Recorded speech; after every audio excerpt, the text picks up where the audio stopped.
Price the Lord. ஆண்டவராய் இயேசுவின் நாமத்தினாலே வாழ்த்துகிறேன்.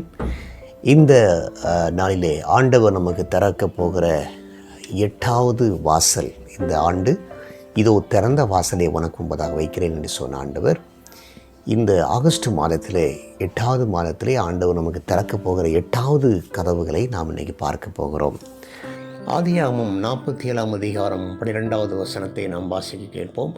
ஜெனிசிஸ் 47:12. யோசேப்பு தன் தகப்பனையும் தன் சகோதரரையும் தன் தகப்பனுடைய குடும்பத்தார் அனைவரையும் அவரவர்கள் குடும்பத்திற்கு தக்கதாய் ஆகாரம் கொடுத்து ஆதரித்து வந்தான். ஆம், சகல ஜனங்களும் உன்னிடத்தில் வருவதற்கு உன்னை தேடி வருவார்கள். அதற்கு ஆண்டவர் வாசல் திறக்கப் போகிறார். எத்தனையோ பேர் நமக்கு கதவை சாத்தியிருக்கலாம், நம்மை கைவிட்டிருக்கலாம், நடுத்தருவிலே விட்டுருக்கலாம், நட்டாத்தில் விட்டிருக்கலாம்.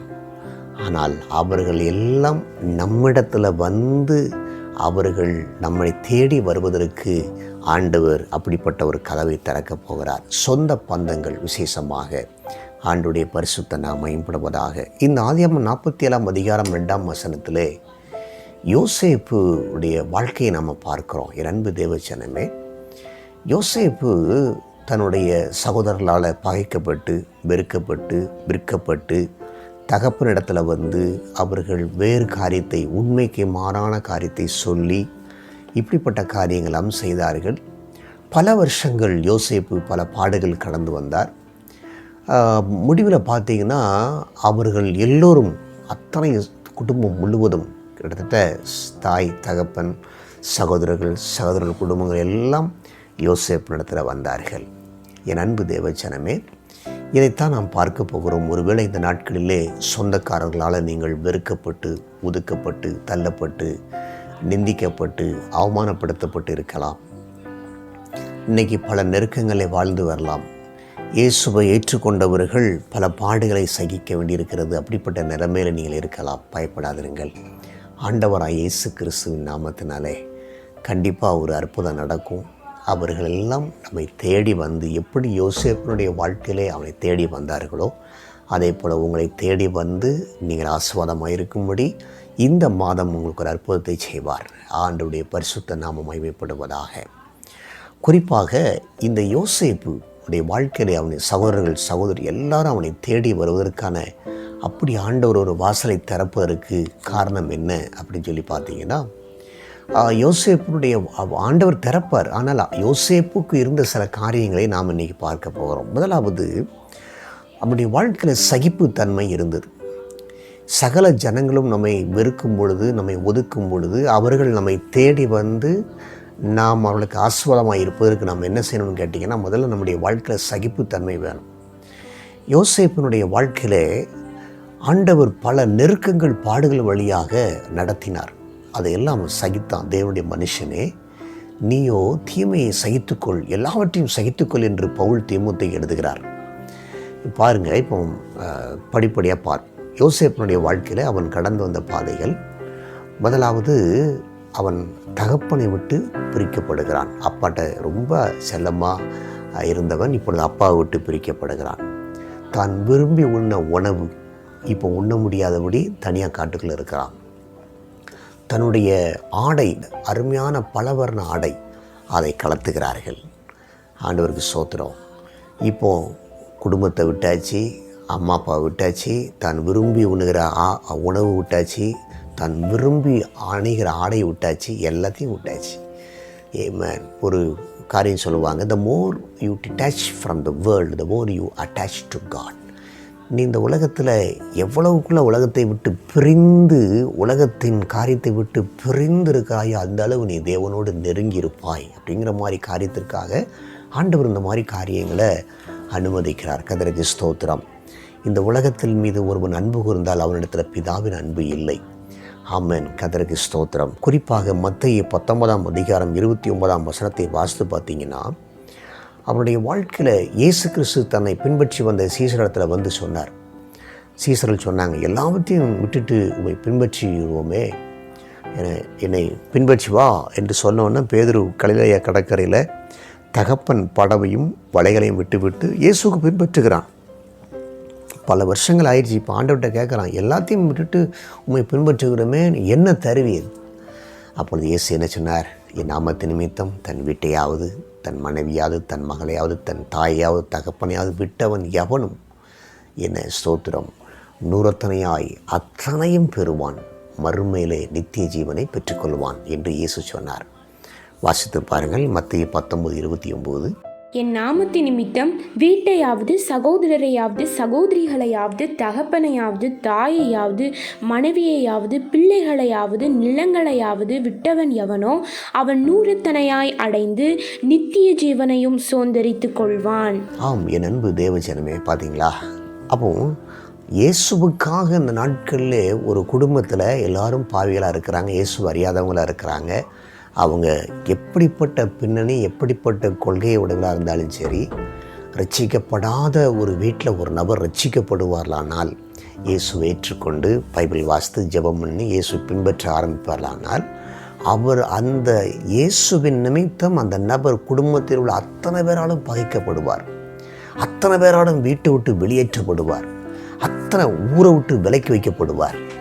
ஏன்னா சில கிராமங்களில் பார்த்தீங்கன்னா தண்ணி கூட கொடுக்க மாட்டாங்க.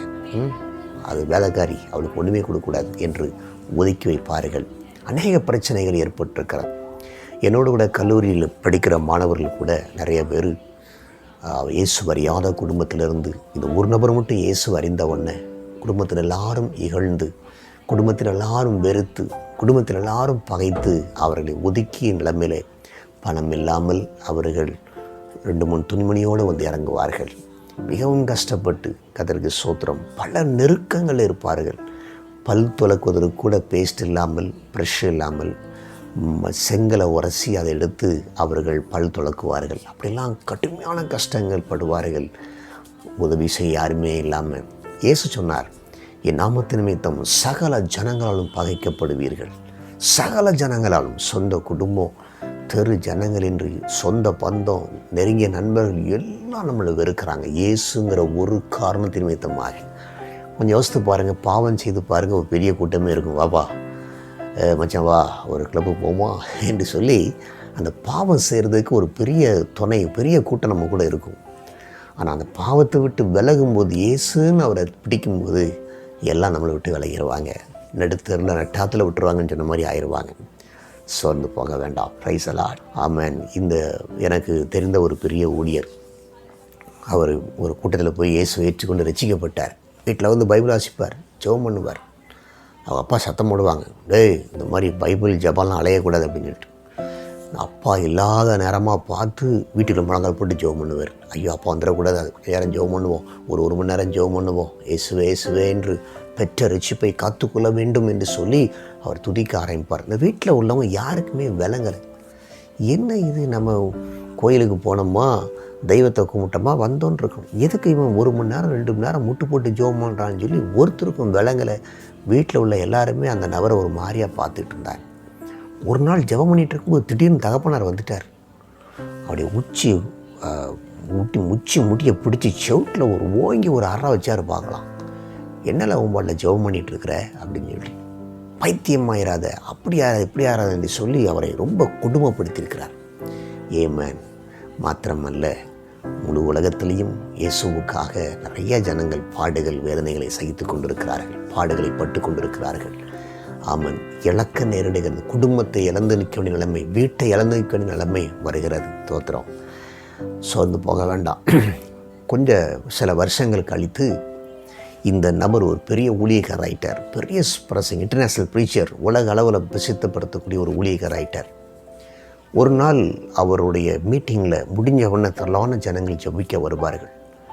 டைம் இல்லாமல் சரி கொஞ்சம் நேரம் தான் இருக்குன்னு சொல்லி ஒவ்வொருத்தருக்கா தலைமையில் கை வச்சு ஜெபம் பண்ணி போய்கிட்டே இருப்பார். இப்படி வரிசையாக ஜெபம் பண்ணிகிட்டு இருக்கும்போது ஒரு நாள் 3வது நாள் கூட்டம், 2 நாள் கூட்டம், அப்படியே ஒரு கண்ணை மூடிக்கிட்டு ஆண்டவரே அந்த மகனை ஆசீர்வதின்னு சொல்லி வேகமாக பெரிய கூட்டம் ஜெபம் பண்ணிகிட்டே இருக்கும்போது திடீர்னு ஒரு நபர் தலைமையில் கை வைக்கும்போது ஆவியானவர் சொல்லியிருக்கிறார், கொஞ்சம் கண்ணை திறந்து பார்த்து அதை யாருன்னு பார்த்து அதுக்காக பாரத்தோடு ஜெபம் பண்ணிட்டு சொல்லி, உடனே அந்த வச்சிருக்கிற கையை எடுத்து தலையை அப்படி நிமிர்ந்து பார்த்தா அப்படியே தகப்பனார் அந்த கூட்டத்தில் ஒப்பு கொடுத்து அவர் பாவ அறிக்கை செய்து முன்னால் வந்து இயேசுவே எனக்கு நீ வேணும்னு சொல்லிட்டு வந்து ஒப்பு கொடுத்துருக்கிறார்.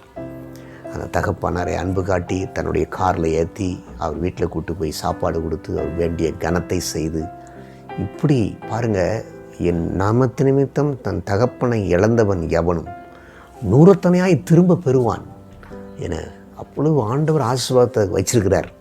சொந்த பந்தம் எல்லாம் தேடி வருங்க. அவ்வளோ பெரிய ஆசீர்வாதத்தை ஆண்டவர் வச்சிருக்கிறார். ஒரு நாளும் இயேசு மேலே இருக்கிற அந்த விசுவாசத்தை விட்டு விடாதீங்க. ஆண்டவருக்கு ஸ்தோத்திரம். ஆக நான் சொன்ன என்னுடைய கூட கல்லூரி படிக்க வந்த மாணவ மாணவியர்லாம் நிறைய கஷ்டப்பட்டாங்க அப்படின்னு சொல்லி.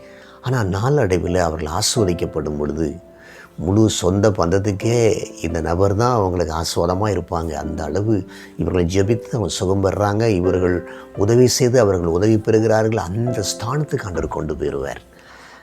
நூறத்தனையாய் திரும்ப பெறுவான். இந்த யோசேப்பு இவ்வளவு பாடுகள், நெருக்கங்கள் இதெல்லாம் அவன் சகித்து கொண்டான்.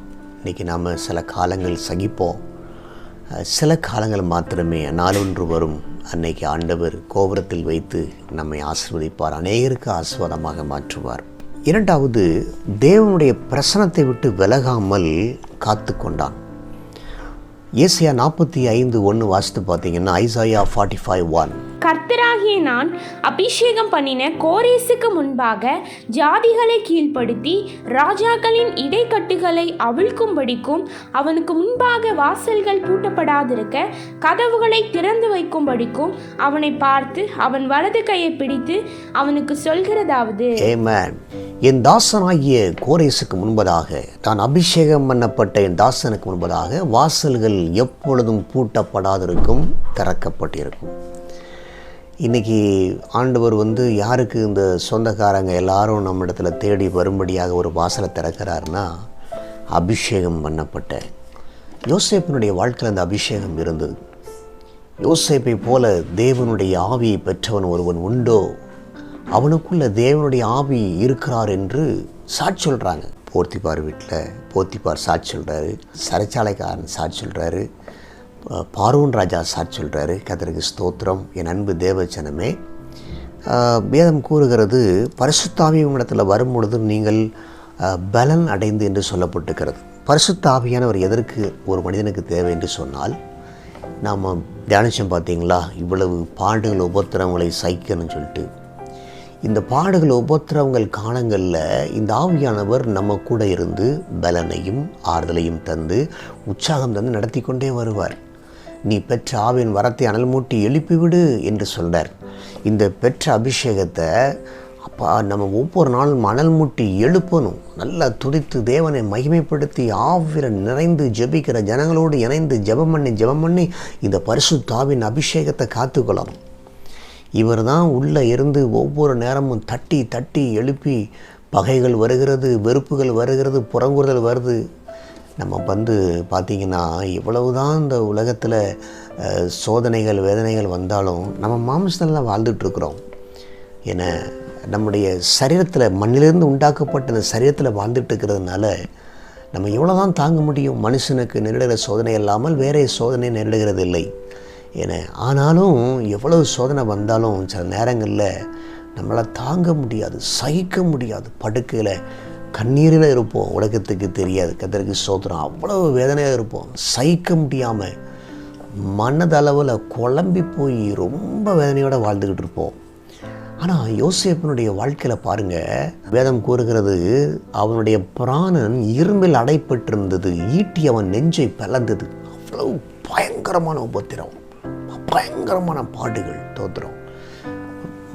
சகோதரர்களால் வெறுக்கப்பட்ட நிலைமை மாத்திரமல்ல, 20 வெள்ளிக்காசுக்கு விற்றது மாத்திரமல்ல, அங்கே பார்த்தீங்கன்னா சிறைச்சாலைக்காரன் இடத்துல கூட அவன்கிட்ட அங்கே சிறைச்சாலையில் இருக்கிறவன்கிட்ட கூட சில சொப்பனங்களை விலக்கி சொல்லி, எப்பா நீ வாழ்ந்திருக்குமே நினைத்து கொள்ளுப்பா என்று சொல்ல அவன் புறப்பட்டு போய் மறந்தே போயிட்டான்.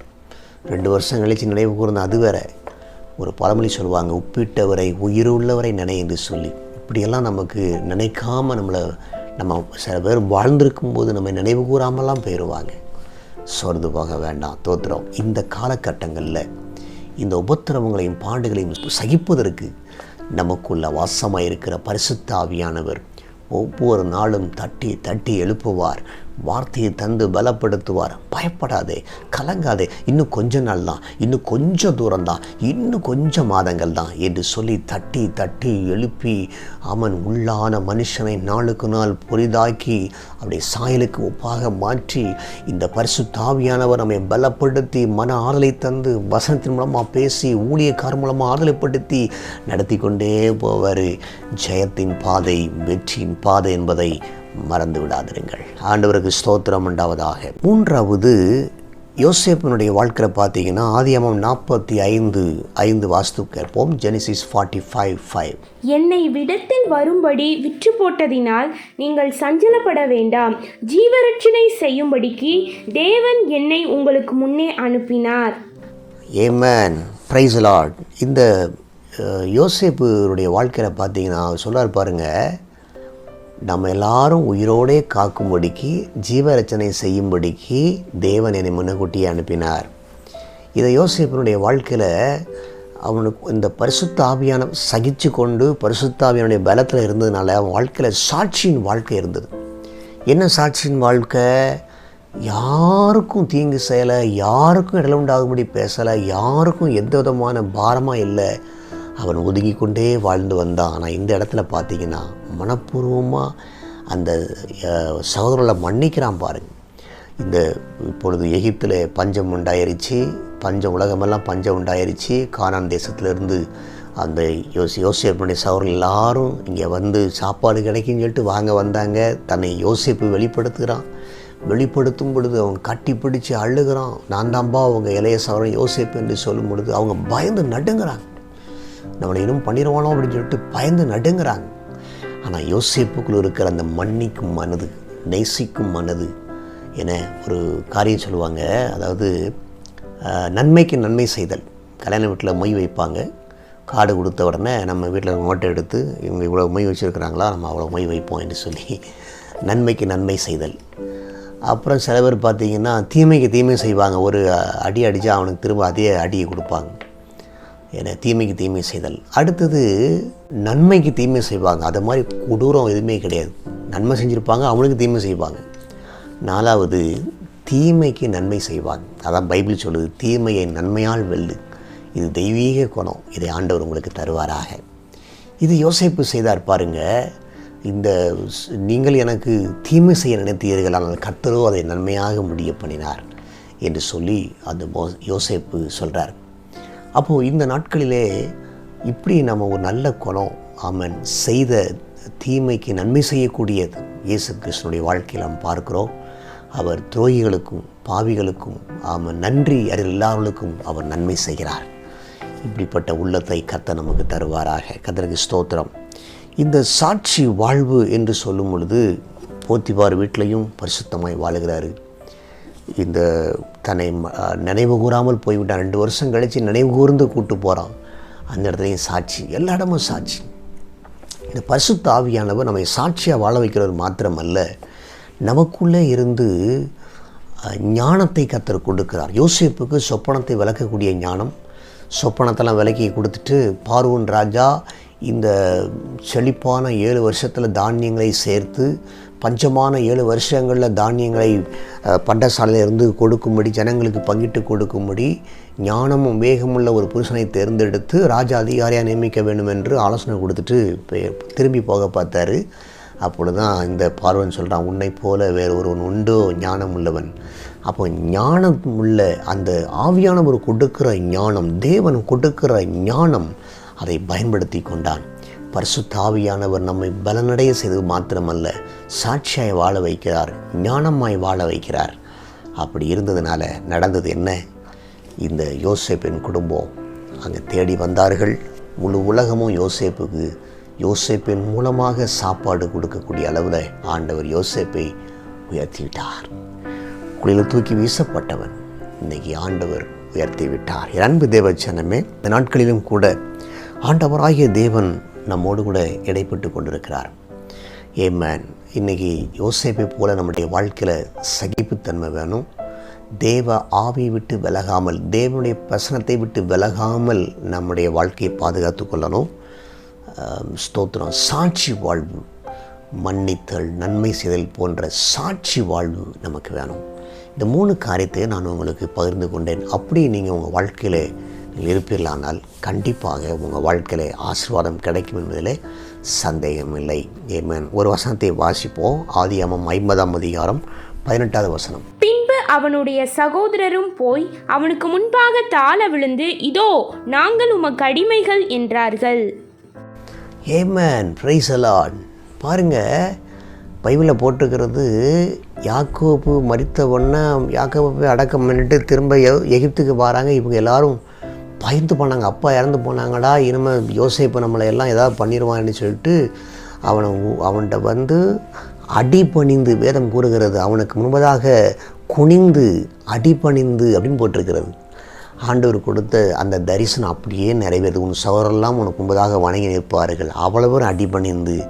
அப்போ தான் யோசிப்பு சொல்கிறான், நீங்கள் ஒன்றும் பயப்படாதீங்க, இந்த தேசத்தில் நல்ல ஆடுகளை மேய்த்து கொண்டு நம்ம பள்ளிக்கு பேரெல்லாம் உங்கள் வீட்டார் குடும்பத்தில் உள்ள எல்லாருக்கும் கிட்டத்தட்ட 70 பேர், யாக்கோபின் குடும்பத்தார் 70 பேர் 400 வருஷத்தில் 6 லட்சம் குடும்பங்களாக பெறுகிறார்கள், யோசேப்பு என்ற ஒரு மனித நிமித்தமாக.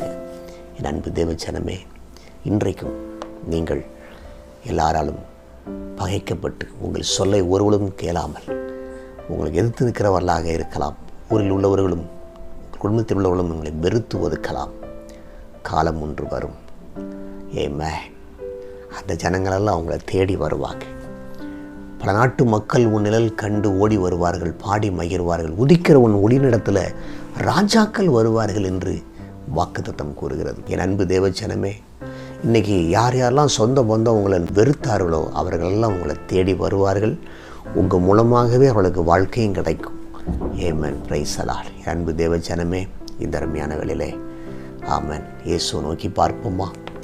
நெருக்கப்படுகிற நீங்கள், வேதனைப்படுகிற நீங்கள் இயேசுவை நோக்கி பாருங்கள். ஆமென். என் நாமத்து நிமித்தம் வீட்டையாவது சகோதரியாவது இழந்தவன் எவனும் 100 இம்மையிலே பெறுவான். மறுமையில் அல்ல, இம்மையிலேயே பெறுவான்.